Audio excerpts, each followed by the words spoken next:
सातपूरमधील जाधव संकुल परिसरातील अहिल्याबाई होळकर चौक भागात ड्रेनेजचे घाण पाणी थेट नागरिकांच्या पिण्याच्या पाण्यात मिसळत असल्याने या भागात आरोग्याचा प्रश्न निर्माण झाला आहे. हे ड्रेनेज वारंवार तुंबतात. त्यातील घाण पाणी थेट पिण्याच्या पाण्याच्या नळाजवळ येते. 30-40 वर्षांपूर्वी बांधलेले हे ड्रेनेज वर खाली बांधलेले आहे. तक्रार केल्यानंतर मनपा विभागाकडून तात्पुरती दुरुस्ती करण्यात येते. मात्र हा प्रश्न कायमस्वरूपी सोडवण्यात यावा अशी मागणी करीत सामाजिक कार्यकर्ते श्याम फर्नांडिस यांनी चक्क या तुंबलेल्या ड्रेनेजच्या घाण पाण्यात उभे राहून अनोख्या पद्धतीने नाशिक मनपा प्रशासनाचा निषेध नोंदवला आहे. 85 सालपासून ही या ठिकाणी ही वसाहत आहे. 85 सालपासून या ठिकाणी हे घरं आहे.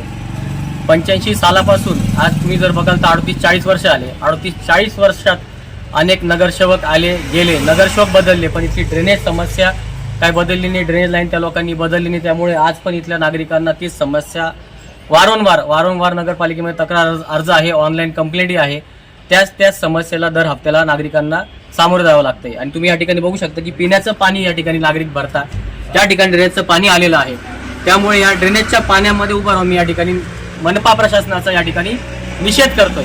कारण की हे तुम्हाला माहिती पाणी कुठलं आहे, ड्रेनेज चेंबरमधून पाणी कोणतं येतं, जे शौचाचं पाणी असतं, सगळं घाण पाणी असतं ते पाणी येतं.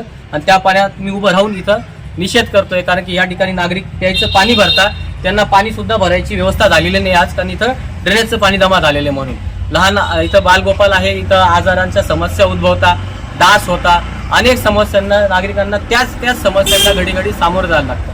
ड्रेनेजची इथं उपाययोजना केलेली नाहीये. इतक्या वर्षामध्ये कुठलाच निधी नगरसेवकांनी उपलब्ध करून दिलेला नाहीये. त्यामुळे ती समस्या जशी आहे तशीच आहे आणि त्याचा नागरिकांना प्रचंड त्रास होत आहे.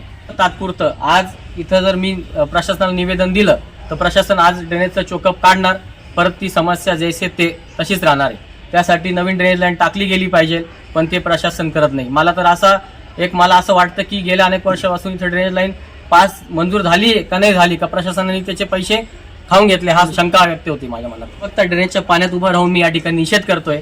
जर ही समस्या कायमस्वरूपी मार्गी लागली नाही तर पुढच्या वेळेस हे ड्रेनेजचं पाणी मी मनपाच्या प्रशासनाला, संबंधित अधिकाऱ्याला हे पाणी मी भेट म्हणून देणार आहे. एकदम घाण पाणी असतं आणि आमचे सगळे लहान मुलं असतात इथं आणि प्यायचं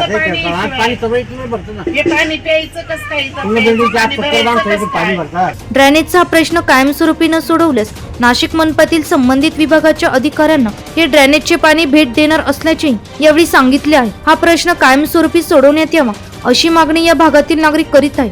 एनसीएन न्यूज साठी प्रतिनिधी सुनील पगारे, सातपूर.